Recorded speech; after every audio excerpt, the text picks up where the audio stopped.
안녕하세요. 조일수 목사입니다. 오늘은 갈라디아서 3장 26절에서 4장 7절까지 말씀으로 팀켈러 당신을 위한 갈라디아서 데이 12 내용을 함께 나누는 시간을 갖도록 하겠습니다. 먼저 말씀을 함께 보도록 할 건데요. 갈라디아서 3장 26절에서 4장 7절 말씀 제가 읽어드리겠습니다. 너희가 다 믿음으로 말미암아 그리스도 예수 안에서 하나님의 아들이 되었으니 누구든지 그리스도와 합하기 위하여 세례를 받은 자는 그리스도로 옷 입었느니라. 너희는 유대인이나 헬라인이나 종이나 자유인이나 남자나 여자나 다 그리스도 예수 안에서 하나이니라.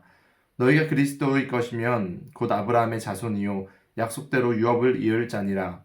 내가 또 말하노니 유업을 이을 자가 모든 것의 주인이나 어렸을 동안에는 종과 다름이 없어서 그 아버지가 정한 때까지 후견인과 청지기 아래에 있나니 이와 같이 우리도 어렸을 때에 이 세상의 초등학문 아래에 있어서 종노릇하였더니 때가 차매 하나님이 그 아들을 보내사 여자에게서 나게 하시고 율법 아래에 나게 하신 것은 율법 아래에 있는 자들을 속량하시고 우리로 아들의 명분을 얻게 하려 하심이라. 너희가 아들이므로 하나님이 그 아들의 영을 우리 마음 가운데 보내사 아빠 아버지라 부르게 하셨느니라. 그러므로 내가 이후로는 종이 아니요 아들이니 아들이면 하나님으로 말미암아 유업을 받을 자니라. 아멘. 우리가 같이 살펴본 갈라디아서 3장 26절에서 4장 7절까지 말씀은 율법과 복음이 단순히 우리를 구원한 구속사적인 내용만 담고 있는 것이 아니라 하나님과 우리의 관계에 대해서도 이야기하고 있습니다. 함께 오늘 내용을 살펴보도록 하겠습니다. 팀켈러도 이렇게 말하죠. 율법과 복음은 단지 구속사, 즉 죄인들을 구원하시려는 하나님의 계획 속의 단계들인 것만 아니라 한 개인이 하나님을 향해 나아가는 여정의 단계들이기도 하다라고 말하고 있습니다. 먼저 갈라디아서 3장 26절에서 29절 내용을 살펴보면요. 이 단락에서 바울이 우리가 그리스도와 연합하는 것에 대해서 어떠한 내용을 전달하고자 함을 알 수 있습니다. 먼저 26절에 보면요. 이렇게 말을 하죠. 너희가 다 믿음으로 말미암아 그리스도 예수 안에서 하나님의 아들이 되었으니 그리스도 안에서라는 표현을 쓰고요. 27절에 보면 그리스도와 합하기 위해서 세례를 받았다라고 말하면서 그리스도로 옷을 입었다라고 말합니다. 그리스도와 연합함이 갖고 있는 의미에 대해서 전달하고자 합니다. 먼저 1번 질문이죠. 모든 그리스도인들은 무엇이 되었는가? 26절에 의하면 우리는 하나님의 아들이 되었다라는 것입니다. 이번의 질문도 보도록 하겠습니다. 26절에서 27절이 의미하는 바는 무엇인가? 우리가 살펴본 것처럼 신분의 변화를 사도 바울은 이야기하고 있습니다. 예수 그리스도 안에서 하나님의 아들이 되었다라고 말하죠. 신분의 변화입니다. 법적으로 이제 우리는 상속자가 되었습니다. 그리스도 예수 안에서 하나님의 아들이 되어야 된다라고 미래에 대한 부분이나 우리의 목표를 말한 것이 아니라 이미 우리가 하나님의 아들이 되었다라고 이미 주어진 형태임을 우리 가운데 말하고 있습니다.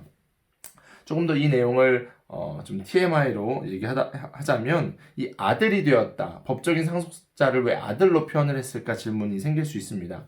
당시에 고대 근동지방에서는 상속자는 아들이었어요. 딸은 상속을 받을 수 없었습니다. 그러니까 이 표현 속에 아들이라는 표현을 적은 것은 우리가 상속을 받는 자다라는 것을 조금 더 법적인 의미를 강조하기 위해서 우리 가운데 이야기하고 있습니다. 근데 성경을 보면요, 비슷한 표현들이 재미있는 것들이 많이 있습니다. 때로는 남성에 대해서 얘기할 때가 있고 여성에 대해서 얘기할 때도 있죠. 우리가 그리스도의 신부다라는 표현도 들어보셨죠. 하나님은 참 남자와 여자 우리가 동일하게 하나님 앞에서 사랑을 받는 존재임을 성경을 통해서 말씀하고 계십니다. 남자를 좋아해서 아들이라고 표현하신 것도 아니고요. 여자를 좋아해서 신부라고 표현하신 것이 아닙니다. 그래서 저희 성경을 읽을 때는 배경에 대한 컨텍스트를 조금 더 파악하고 말씀을 같이 살펴보면 하나님께서 우리 가운데 하시는 말씀의 의미가 더 깊이 다가올 수 있음을 알 수 있습니다. 그래서 팀 켈러가 이렇게 얘기하죠. 그리스도로 옷 입은 자신의 모습을 상상해 보라. 그리스도로 옷 입다라는 표현은요, 사도 바울이 참 많이 사용한 표현입니다. 그리스도를 어떻게 입을 수 있을까요? 그리스도를 입는다라는 표현은 참 많은 것을 의미하고 있는데 3번의 질문이 그래서 나옵니다. 그 비유의 함축적인 의미는 무엇인가? 네 가지로 정리해 볼 수 있을 것 같습니다. 먼저 첫 번째로는 정체성입니다. 옷은요, 그 사람의 정체성을 나타내 줍니다. 운동선수는 운동복을 입고요. 그리고 회사원들은 정장을 입기도 하죠. 군인은 군복을 입습니다. 학생은 교복을 입습니다. 옷은 그 사람의 신분이나 계급이나 상황을 표현해 줍니다. 우리는 누구죠? 크리스찬입니다. 우리는 그리스도로 옷 입은 사람들입니다. 우리의 정체성을 다시 한번 사도 바울은 말하고 있습니다. 그리고 여기서 말하는 그리스도로 옷 입다라는 것은 두 번째로 가깝다라는 것을 뜻합니다. 우리 몸과 가장 밀접하게 우리와 함께하는 소지품은 바로 옷입니다. 가장 가까운 사이죠. 옷은 늘 우리와 동행한다라고 표현해도 과언이 아닐 것입니다. 즉 우리가 매일매일 살아감에 있어서 하나님을 인식하며 살아야겠습니다. 하나님이 나와 가까이 하신다. 내 옷과 같이 항상 나와 같이 하신다라는 것도 함축한 표현으로 우리가 살펴볼 수 있습니다. 세 번째로는 그리스도를 본받는다라고 말할 수 있죠. 삶의 모든 영역에 우리가 옷을 입고 가는 것처럼 우리는 매일매일의 삶 속에 그리스도를 옷 입어서 그리스도를 본받아야만 합니다. 내가 드러나는 것이 아니라 그리스도가 드러나는 삶을 살아야 됩니다. 전에 제가 말씀을 나눌 때도 What would Jesus do? 라는 운동에 대해서 이야기했었죠. What would Jesus do? 나의 삶에 있어서 예수님이라면 어떻게 하셨을까? 라는 고민을 우리는 매일매일 가지고 살아야만 하겠습니다.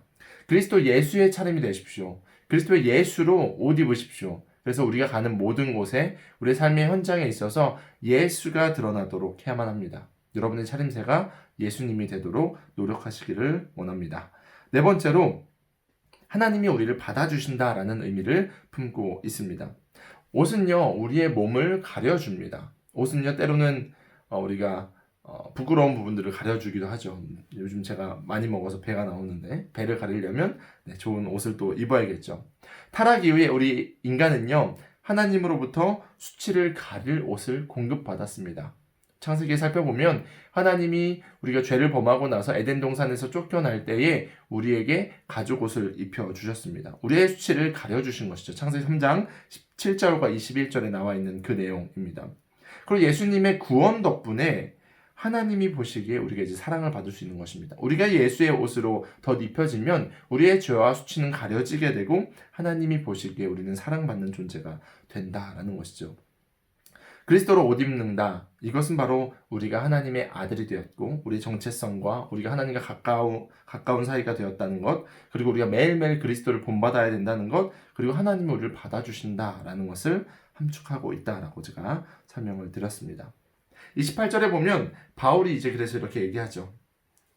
너희는 유대인이나 헬라인이나 종이나 자유인이나 남자나 여자나 다 그리스도 예수 안에서 하나이니라. 유대인과 헬라인, 종과 자유인, 남자와 여자, 이제 이런 모든 것들이 하나가 된다라는 것입니다. 예수님은 우리 가운데 하나를 이루신 분이시다. 근데 그것이 무엇으로부터 흘러나왔는가? 26절에 보면 너희가 다 믿음으로 말미암아서 그리스도 예수 안에서 하나님의 아들이 되었다라는 것. 하나님의 상속자가 믿음을 통해서 예수 그리스도 안에서 이루어졌다라는 것을 설명하고 있습니다. 이제는 우리가 더 이상 죄의 종이 아니고요. 더 이상 율법에 묶여있는 사람들이 아니고 자유인이 되었음을 성경은 말하고 있습니다.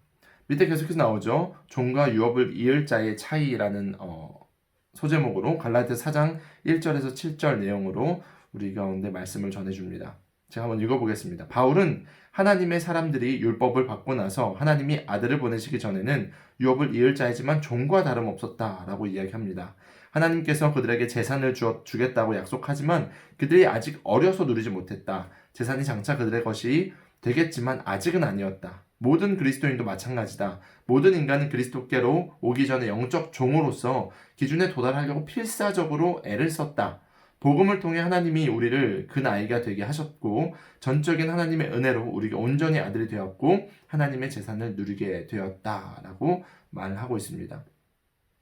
하나님이 예수님을 보내셔서 우리 가운데 성취하신 것이 두 가지로 나타납니다. 5절인데요. 우리 4장 5절을 함께 보도록 하겠습니다. 4장 5절에 보면 율법 아래에 있는 자들을 속량하시고 우리로 아들의 명분을 얻게 하려 하심이라. 우리가 첫 번째 우리가 성취하게 된 것은 바로 율법 아래에서 죄의 속량을 우리가 얻게 되었다는 거죠. 더 이상 죄 가운데, 더 이상 법칙을 지키는 것 가운데 노예가 되어 있지 않아도 됨을 우리는 성취하게 되었습니다. 두 번째는 바로 아들의 명분입니다.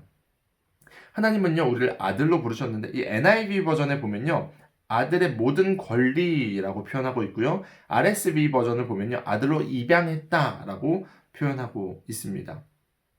여기서 앞에서 말한 이제 속량이라는 부분은요, 우리 갈라디아 3장 13절과 동일한 단어인데 지난번 강의 때 제가 말했던 내용을 기억하시면서 마치 이런 거예요. 노예에 대해서 완전한 값을 치러주고 완전히 그 조건을 충족시켜줘서 더 이상 이 사람이 노예가 되지 않게 하는 것, 그리고 해방시켜 주는 것을 속량이라고 표현합니다. 그러니까요, 우리의 신분이 노예에서 자유인이 되었습니다. 근데 그걸로 끝나는 게 아니에요. 아들의 명분을 주었다는 것은요, 노예에서 자유인이 되었고요. 고대 부유층들은요, 아들을 입양을 했습니다. 그러니까 노예 중에서도 똑똑하거나 일을 잘하는 그런 노예들을 자유인을 만들고 그리고 아들로 입양하는 경우가 종종 있었습니다. 신분의 변화가 급격하게 일어나죠. 노예에서 자유인으로, 자유인에서 아들로. 그러니까 우리를 노예에서 아들로 입양시켜 주셨다라는 것을 성경은 말하고 있습니다. 팀 켈러는 이렇게 이야기하죠. 많은 사람들이 그중 첫 번째는 잘 기억하지만 두 번째는 잘 잊어버린다. 만일 하나님이 우리 죄를 사하기만 하셨다면 우리는 하나님의 은총을 계속 받기 위해서 선한 삶을 살아야 할 것이다. 이 선한 삶을 살기 위해서 얼마나 힘들까요? 그죠? 꽤 힘들 것 같습니다. 매일매일 율법을 지켜야 되니까. 그러나 그리스도가 우리가 받아 마땅한 저주만 제거하신 것이 아니다.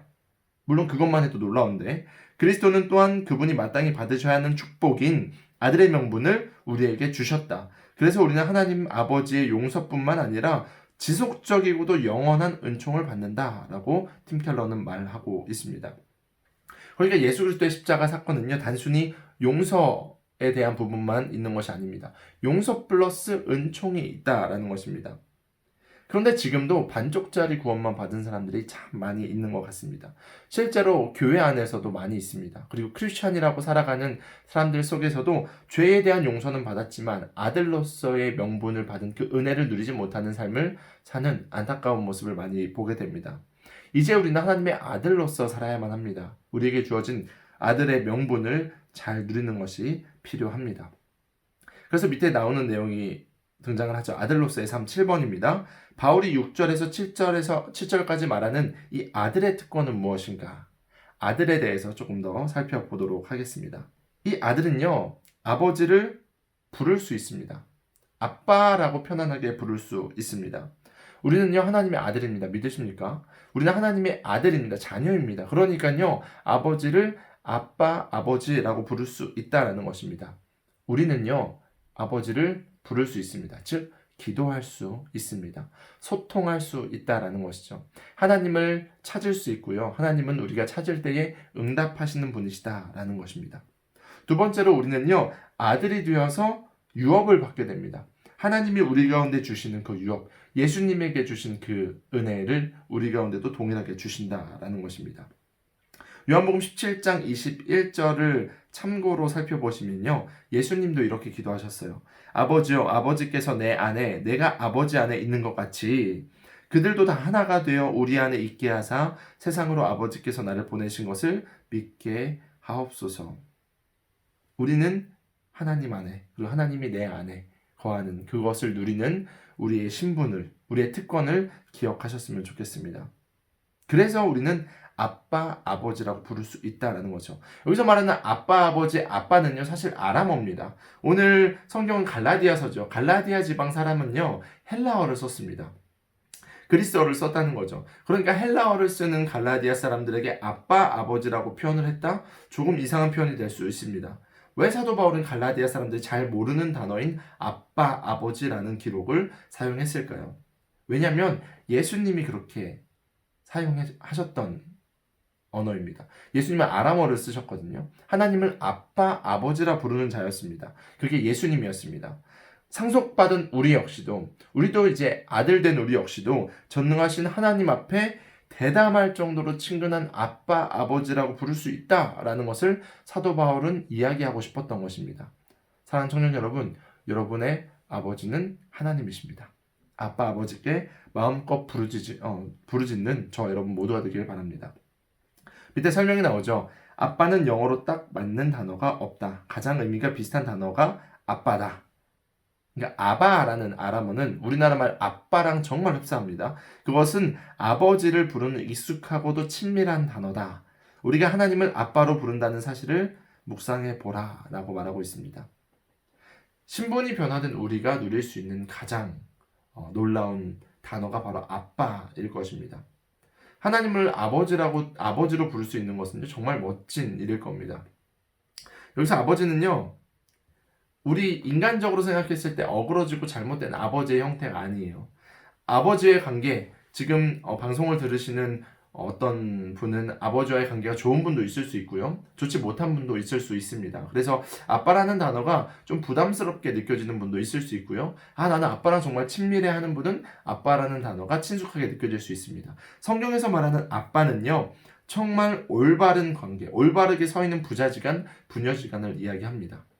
그런데 하나님이 우리와 그런 관계가 된다라고 갈라디아서는 이야기하고 있습니다. 그러니까 이 갈라디아서만 잘 읽으셔도요, 하나님이 우리 가운데 하시는 말씀을 듣고 올바른 신앙생활을 할 수 있다라는 것을 기억하셨으면 좋겠어요. 이제 적용에 대한 부분을 보면요, 이렇게 우리가 아버지를, 창조주를 아빠라고 부르면서 우리 가운데 어떠한 부분이 좀 정립이 되는가라는 질문이 있습니다. 먼저 기도에 대한 부분, 우리가 아까 대화할 수 있다, 아빠를 부를 수 있다라고 표현했는데, 이 기도에 대한 부분을 좀 잘 정립하셨으면 좋겠어요.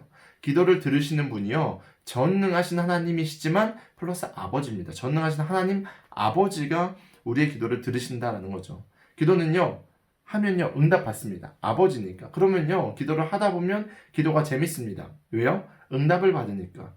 일방적으로 우리가 대화하는 것이 얘기하는 것이 아니라 쌍방의 소통이 이루어지는 것이 바로 기도가 됩니다. 그러니까요, 기도가 즐거워지고요, 기도가 재밌어집니다. 그리고요, 그 기도로 인해서 우리 가운데 응답이 있고 하나님이 살아계신다라는 것이 느껴지면요, 즐거워집니다. 기쁨이 넘치게 됩니다. 내가 기쁘지 않다, 내가 뭔가 답답한 인생을 살아가고 있다, 하나님 아버지와의 관계를 잘 정립하면 그 문제도 해결될 줄 믿습니다. 또 순종의 부분도 매우 쉬워집니다. 아버지를 이해하면요, 자식된 우리는요, 아버지의 말에 순종하기 쉽습니다. 아버지가 우리가 못되게, 우리가 망해라 라고 말하면서 우리 가운데 어려운 일들을 주실까요? 이거 순종해야 돼 라고 하면서 우리를 괴롭히시는 분일까요? 아니죠. 하나님은 아버지시고요, 아버지는 우리가 잘 되길 원하십니다. 그래서 때로는 어려운 순종도 요구하시기도 합니다. 그 순종을 하고 나면 분명히 하나님의 뜻이 이해가 되게 됩니다. 때로는요, 이해가 되지 않더라도 순종하면요, 하나님이 우리 가운데 넘치는 은혜를 더해 주십니다. 바로 이것이 하나님을 아버지로 부르는 사람들이 누릴 수 있는 특권입니다. 관계에 대한 부분이죠. 이 관계가 잘 정립되는 저와 여러분 모두가 됐으면 좋겠습니다. 강의는 여기까지입니다. 감사합니다.